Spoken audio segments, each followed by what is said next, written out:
ጠይቃለሁ ወንድማችን። ጥያቄውን መልስ። ጥያቄውን መልስ። አዳምጥ። ደቂቃውን አታትይዝም። ቆይ ደቂቃውን አትይዝም። ቆይ እስራኤሎች ስማ አምላካችን ደቂቃውን አትይዝም። ደቂቃውን እኔ የሚይዘው ቆይ አዳምጥ። ይኸው ማስረጃ ይኸውልህ፣ መረጃ አዳምጥ። ደቂቃውን አትይዝም። ወላሂ እንደገና እንዳትስ ማስጀመር ቀጥል። እሺ ቀጥል። ራሴን ቀጥል። ይኸው እጀላለሁ። ልጀምር። ዜሮ አድርገው። ጥያቄን በቀጥታ ትመልሳለህ። ከፍተህ ትጠይቀኛለህ። መረጃ እያወጣ እያነበብክ ለጥያቄ አይደለም ማስረጃ ጥያቄ ነው የምጠይቅ። ልክ አንተ እኔን እየከፈትኩ እያሳየው ታምናለህ እና አታምንም እንዳልኩ እየከፈትክ እያሳየህ። እሺ አላህ ጭንቅላት አለው ስትለኝ ጊዜ ጭንቅላት አለው የሚል ማስረጃ ሳይተህ ነው የጠየቅከኝ። አሁን መጠየቅ ነበረብህ። ጠይቀህ መልስ። አይዞህ ጠይቅ። መረጃ ታመጣለህ። ጠይቅ። ለጥያቄ ማስረጃ ስጠኝ ያለ ነው። ወላሂ ተበላ። በቃ ለጥያቄ ማስረጃ ሳዩኝ። መረጃ እያመጣ ጠይቅ። ጥያቄ ትቀበላለህ አትቀበልም? በቃ ጥያቄ አልቀበልም። በቃ ጥያቄ እቀበላለሁ። በደንብ ነው የምቀበለው። አዳምጥ። እሺ እግዚአብሔር አልተገለጸም እኮ ነው መልስ። እሺ አዳምጥ። ረጋ በለ። ያው ቀጥል። አስጀምር ይላል። ያውልናሽ አስጀምረው ማለት አስጀምርልኝ። የቱ ጋር ነው?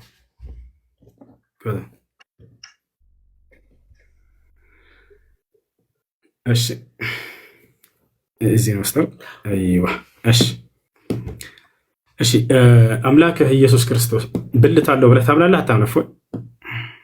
በስጋ የተገለጠ ስለሆነ ወንድ ተብሎ ተጠርቷል። ማቴዎስ ወንጌል ላይም አስቀድሞ በትንቢትም ተነግሮለታል። በስጋ ስለተገለጠ አላ በስጋ ተገልጧል ወይስ የለውም ነው ያልኩት። እፎይ ብልት አለው ወይስ ነገርኩህ እኮ የኔ በስጋ ስለተገለጠ ነው። አላ በስጋ ተገልጧል እንዴ? በምን አትበለኝ። ብልት አለው ወይስ የለውም? አያችሁ አይደለ? በስጋ ተገልጧል አልኩህ እኮ። በስጋ እንደመገለጡ አዎ ተነግሯል። አለው ወይስ የለህም? አምላክህ አለው አልኩ። በስጋ ስለተገለጠ በመለኮት ግን ለመለኮት ብልት ስጋ ምናምን አይነገርም። በስጋ ስለተገለጠ ያንተ አለ በስጋ ተገልጧል። በቃ ጥያቄ አታስተናግድም። በደንብ ነው ማስተናግደው ወንድማችን፣ አይዞህ። ምክንያቱም እኛ ፍጹም አምላክ ፍጹም ሰው ነው ብለን እናምናለን እኮ። ይህንን ሳታቅ ነው የመጣኸው። ወይኔ ኡስታዝ፣ አይዞህ እሱ የባሪያን መልክ ይዞ መጣ ብለን እኮ እናምናለን። ኤፌሶን ምዕራፍ 2 ቁጥር 4-7 በምስሉም እንደ ሰው ተገኝቶ ይላል እኮ። ይህንን ሳታቅ ነው የመጣው ኡስታዝ? ይህንን ሳታቅ ነው? ኧረ መልስ። አይዞህ መልስ። አሁን ጥያቄው ላይ ፎከስ አድርግ። አይዞህ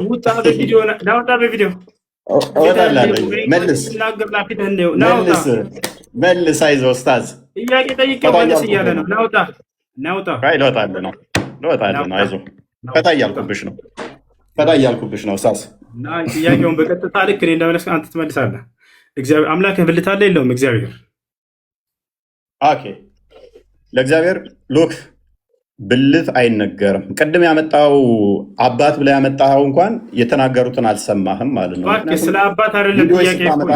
አዳምጥ እንኳን ለእግዚአብሔር አዳምጥ። ያልጠየቅኩህ ሆነ አትናገር። ስለ አባት ምናምን አይደለም እኮ የጠየቅኩህ። ለመላእክት እንኳን ብልት አይነገርም። አምላክ ኢየሱስ ክርስቶስ ብልት አለው የለውም? አይዞህ አላህን ከክርስቶስ ጋር እያመሳሰልክ ነው። ኦኬ አዳምጥ። እሺ አለው የለውም? መልስ። አዳምጥ። እሺ ክርስቶስ በስጋ ስለተገለጠ የባሪያውን መልክ ይዟልና እኛ ላይ ያለንን አካል በሙሉ ይዟል አለው። ስለዚህ ምክንያቱም የመለኮት ሙላት በሰውነቱ የተገለጠ ስለሆነ መለኮት በሰውነቱ የተገለጠ ስለሆነ በመለኮት ለመለኮት በደንብ አስተውሉ። ላይ እታች፣ ግራ፣ ቀኝ፣ ፊት፣ ኋላ ብልት ተብሎ አይነገርም። ቅድም ላስረዳ ስል አታስረዳም እያልክ ነበረ። ፎይ እባክህን፣ ልክ እንዳንተ አይዞህ። ውሃ እየጠጣ ግን ውሃ በጣም ጠቃሚ ነው ታውቃለህ። አመሰግናለሁ። በደንብ ጠጣ። እሺ አምላክህ ኢየሱስ ክርስቶስ ብልት አለ ወይ ስለው አዎ ብልት አለ ብሏል። ያን ብልትን ታመልከዋለህ አታመልከውም? መልስ። መልካም። ክርስቶስ በስጋ ስለተገለጠ በደንብ አስተውሉ። በስጋ ስለተገለጠ ይህንኛውን አካል ነው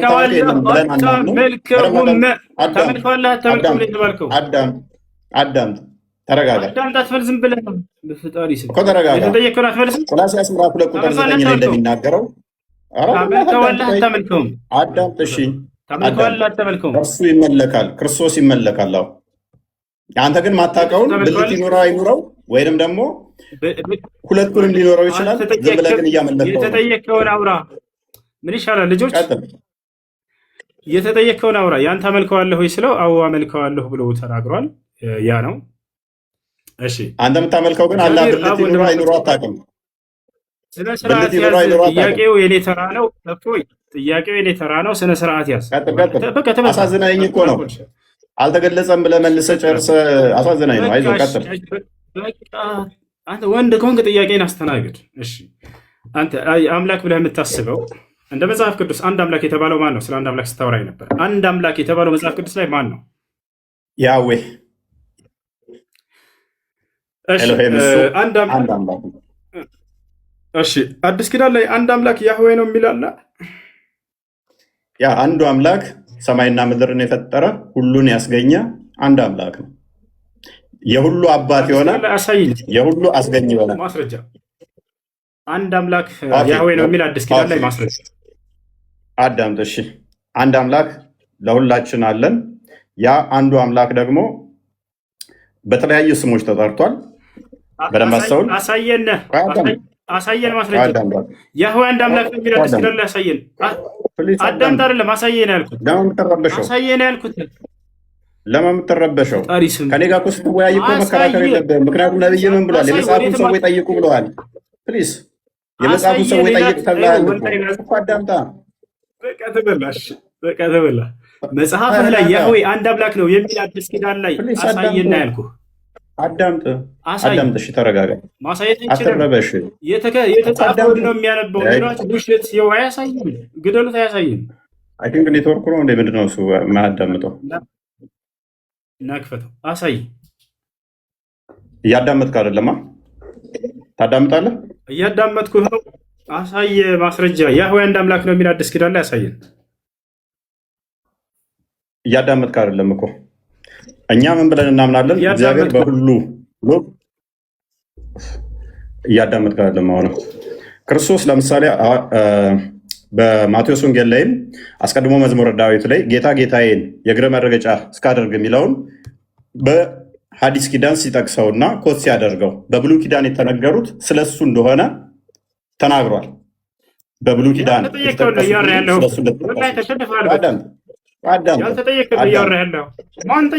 አዶኒ ጌታ ማን ጠየቀ? ለምን ትረብሻለህ? የተጠየቀውን ማስረጃ ላሳይ አልቻለም። ወደ ቀጣይ ጥያቄ ወደ ቀጣይ ጥያቄ ይሰማ ልጆች ይሰማቸዋል? አልተገለጠም። መልስ ነው። ይሰማቸዋል? አልተገለጠም። ዘወል መልሱ ይሰማል። እባክህ አልተገለጠም። ቀጥል፣ ግለጥ። እሺ መልካም። እሺ የተጠየቀውን የሰው ሊመልስ አልቻለም። አንድ አምላክ ተብሎ የተገለጸው ያህዌ ነው አለን አዲስ ኪዳን ላይ። የቱ ጋር ብያሳየው? አዳምጥ፣ አሳይ። ወፍ የለም አሰማማ። ምክንያቱም ዮሐንስ ወንጌል ምዕራፍ 8 ላይ እኮ ከቁጥር 54 ጀምሮ በደንብ አዳምጥ። በመጀመሪያ ከፍተህ አሳየን። አሁንም ትገባለህ። ማስረጃ አሳየን። ሂድ፣ ክፈት፣ ማስረጃ አሳየን። ሂድ። አልቀጥልም። ማስረጃ አሳየን። ያህዌ አንዱ አምላክ ነው ብሎ ኢየሱስ ክርስቶስ ዮሐንስ ወንጌል ላይ ያስተማረበት ወይንም ሐዋርያቶች ያስተማሩበት አሳየን። ክፈት። እኛ እንደ እስልምና አይደለንም እኮ አልኩህ። እግዚአብሔር የተለያዩ ስሞች አሉት፣ በተለያዩ ይጠራል። መልስ የለውም፣ አያሳይም። መልስ አሁንም እየጮኸ ነው። አንድ አምላክ አለን ብሎ የተናገረውን አታውቅም እንዴ? ለአንድ አምላክ ሂድና ስገድ ብሎ የተናገረውን አታውቅም? ይህንን ቤት ትጠይቃለህ እኮ ቤት ስትጠይቅ ነበረ። ከትእዛዛት የቱን ልጠብቅ ሲል የብሉይ ኪዳንን ኮታ አድርጎ እንደተናገረ ክርስቶስ አታውቅም ማለት ነው።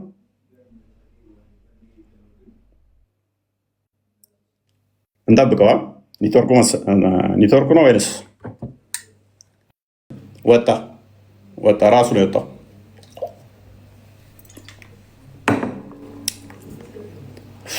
ራሱ ነው የወጣው።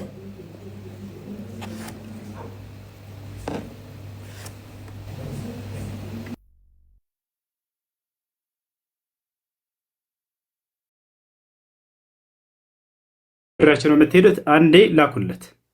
እፎይና ግባ። ልኬለታለሁ፣ ይገባል።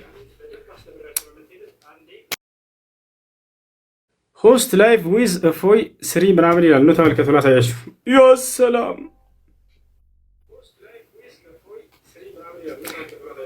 ምን እናድርግ ልጆች? ምን እናድርግ? ወይኔ ስለ አጋንንት ሳይማርማ ወላሂ መውጣት የለበትም። ያው እንትን ብለውታል። የዋርኒንግ እንትን አሳይቶኛል። ልጆች ምን ላድርጋ? ያው እና ይሄን አምጥተዋል። ኦኬ 5 ደቂቃ ከ40 ሰከንድ አለ። ቀጥል። 3 ደቂቃ ነው እኔ እያስኩኝ ነበር። ፎያ ይህ ልክ እንዳንተ 5 ደቂቃ ከ40 ሰከንድ አለ። ቀጥል። አንተ አይደለም የምትይዘው ደቂቃውን እኔ ያስኩት ያሳያለሁ እንጂ ወጥተህም እኮ እየጠበቅኩ ነበር። አቁሜልህ። የእኔ ችግር አይደለም፣ የራስ ችግር ነው። በራስ ችግር ነው የወጣው። ከወጣሁኝ 1 ደቂቃ አይሆንም። ስለዚህ 5 ሳይሆን በቃ አንተ እንደምትፈልገው 5 ይሁን። በቃ ችግር አይሽ። እሺ ኢየሱስ ክርስቶስ አምላክ እንዳለው አስተምሯል አላስተማርም? አምላክ ኢየሱስ ክርስቶስ ኦኬ። ክርስቶስ በስጋ እንደመገለጡ ቅድመ ተዋህዶን ለመጠቆም አምላክ የሚል ንግግሮች አሉ በቅዱስ ጳውሎስ ላይ። አዳምጥ የተጠየቀውን መልሰህ ቅድም እኔ ማብራሪያ ልስጥህ ስለው ጊዜ አይቻልም፣ መልሱ ነው የምፈልገው። ቅድመ ተዋህዶን ለመጠቆም ወደ አምላክና ወደ አምላክ እንዳለው አውቀህ ነው ዛሬ የምትሄደው። አዳምጥ፣ ረጋ በል። ጥያቄ አትቀበልም? እየተቀበልኩ ነው። አይዞህ። አምላክ ኢየሱስ ክርስቶስ አምላክ እንዳለ አዳምጥ። አንተ ራስህ ውይይታችን ምንድን ነው? እሱ ውይይታችን እግዚአብሔር የነቢያት ማንን የሰበኩት የሚል ነው። አንደኛ። ሁለተኛ ደግሞ አዳምጥ። አይዞህ። ጥያቄ አይመልስም። ውይይቱንም አላወቀውም ማለት ነው። ውይይቱንም ረስተዋል። ግን ልመልስልህ ብዬ ነው። ፎበር ልስራለህ እኮ። መልሱን መልስ። አምላክህ ኢየሱስ ክርስቶስ አምላክ እንዳለው አስተምሯል ወይንስ አላስተማረም? ቀጥል። መልካም። ለምሳሌ ዮሐንስ ወንጌል ምዕራፍ 20 ላይ ከቁጥር 17 አካባቢ ጀምሮ ስጠኝና ማስረጃ ትሰጥኛለህ። እፎይ መልሱን ስጠኝ። እየነገርኩህ እኮ ነው። አስተምሯል በልና ወይ አላስተማረም በልና ከዚያ ማስረጃ ትሄዳለህ። አምላክ እንዳለው አስተምሯል አላስተማረም? ፕሊስ አዳምጣ። ደም ጠርቀህ ትገባለህ። ኦኬ። ወደ አምላኬና ወደ አምላካችሁ ብሎ ነጥሎ ተናግሮታል። ወደ አባቴና ወደ አባታችሁ ብሎ ነጥሎ ተናግሮታል።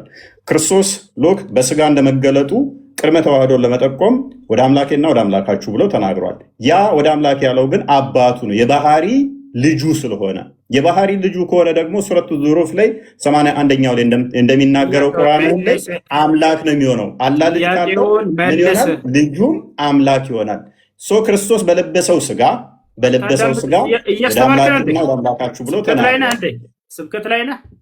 መልሱን መልስ እንጂ። አይዞህ ተመለሰ። ስለዚህ የሰውዬ ምን አመነ? አምላኩ ኢየሱስ ክርስቶስ አምላክ እንዳለው አስተምሯል። የኤፌሶን ምዕራፍ 1 ቁጥር 3 ጥያቄ ጠይቅ።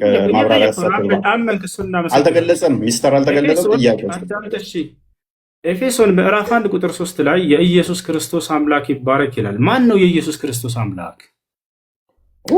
ኤፌሶን ኦኬ ቴንክ ዩ። በደንብ አስተውል። ቅድም ነገር ያለው የክርስቶስ ምን ነው? አምላኩ ማን ነው? አምላኩና ምኑ አትደረብ እንጂ የክርስቶስ አምላክና አባት አላህዬ አባት አይባልም። ስለዚህ ያመጣው ክፍል የነቢያት አስተምሮ ባንደማለት በፈጣሪ ስም የክርስቶስ አምላክና አባት የኢየሱስ ክርስቶስ አምላክና አባት ባልክበት በክርስቶስ እስልምናን አፈረስከው። ቅድምም ብዬ ነግሬህ ነበረ። በስጋ በያዘር ስጋ ተረጋጋ። ምንም የምታውቀው የለም። ሚስጥር አልተገለጠም። ተረጋጋ። አታዳምጥም። የክርስቶስ አምላክና አባት ይባረክ ሲል እኮ አዳምጥ። ምላሽ ፈልግ። ምላሽ ልስጥ። ጥያቄ እንድገምልሽ። ሰምቻለሁ። ጥያቄህን ጥቅሱ ሙሉን አንብበው። አምላክ አለ። ማነው አምላኩ ብለን የጠየቀን? እዚያ ላይ ምን ይላል መሰለህ? ጥቅሱ ላይ ቅድም ማስረጃ አንብበው ጥቅሱን። አዳምጥ፣ ረጋ በል፣ ቀስ በል። የኢየሱስ ክርስቶስ አምላክ ይባረክ ይላል። ማን ነው ያ የኢየሱስ ክርስቶስ አምላክ? ክፍሉን አንብበው። እሱ ነው ጥያቄ። ክፍሉን አንብበው። ጥያቄን መልስ። አትቀበልም? ጥያቄው የኢየሱስ ክርስቶስን አምላክ እያለ ይናገራል ጥቅሱ ላይ። ማን ነው ብለናል? ልመልስልህ። ማን ነው ስላል ጎበዝ። የክርስቶስ አምላክና አባት ይባረክ ሲል ሐዋርያው ቅዱስ ጳውሎስ በተለያየ በመልእክቱ ላይ በመግቢያዎቹ ላይ አምላክና አባት ይባረክ እያለ እስልምናን እያፈረሰው ነው። አላህ ለማንም አባት ስለማይሆን ማለት ነው። አላህ የሚለው ግን ከምን አንጻር ነው? ዛሬ ውሲፊት አዳም መልስ የለውም። ክርስትናን አያውቅም፣ እስልምና ላይ ይንጠለጠላል። ይህ ሰውዬ ክርስትና ላይ መልስ የለውም፣ አያውቀውማ። ከየት ይመልስ? አሁን ተረዳ። በቃ ለምሳሌ ቁርአን ፍጡር አይደለም ቃሉ ብለህ ታምናለህ፣ ወረቀቱ ግን ፍጡር ነው ብለህ ታምናለህ። አያውቅም ሲሉ እኔ ውሸታቸውን ይመስለኝ ነበር። ዛሬ ከፊት ያየሁት ወላሂ ስለ አምላክ መመለስ አይችልም። ቀጥታ ቁርአን ላይ ይንጠለጥላል። እንበል በቃ እሺ፣ ያ ነው አምላክህ ሙቷል አልሞተም? አንዱ አምላክ ሲሞት ሰማይና ምድርን ማን ይጠብቅ ነበር? ያቺ መልስ መልሳት። አምላክህ ሙቷል አልሞተም? መለኮት የሚሞት አይደለም። ለመለኮት መሄድ፣ መምጣት፣ መሞት፣ መራብ፣ መጠማት እነኚህ ሁሉ አይነገሩለትም። ስለዚህ ኢየሱስ ክርስቶስ አምላክ ሙቷል አልሞት? ስለዚህ ኢየሱስ አምላክ አይደለም ማለት ነው። ምክንያቱም አምላክ አይሞትም እያለን ነው። አላሁ አክበር። አዳምጥ። አላሁ አክበር። ሞት ምን ማለት ነው? ሞት ማለት ምን ማለት ነው? ሞት ማለት ምን ማለት ነው? ሞት ማለት ምን ማለት ነው? ሞት ማለት ምን ማለት ነው? ጥያቄ ግልጽ አድርገው። ያንተ ተራ አይደለም። ያንተ ጥያቄ ተራ ጨርሰሃል። ስለዚህ አምላክህ ሞቷል ወይ ይላል። አምላክ የሚሞት አይደለም ማለት በተዘዋዋሪ ለምን አልኩ? ደቂቃ አልቋል። ቀጥል። ልመልስልህ። እሺ ደቂቃ ቢያልቅም ይጨምርልና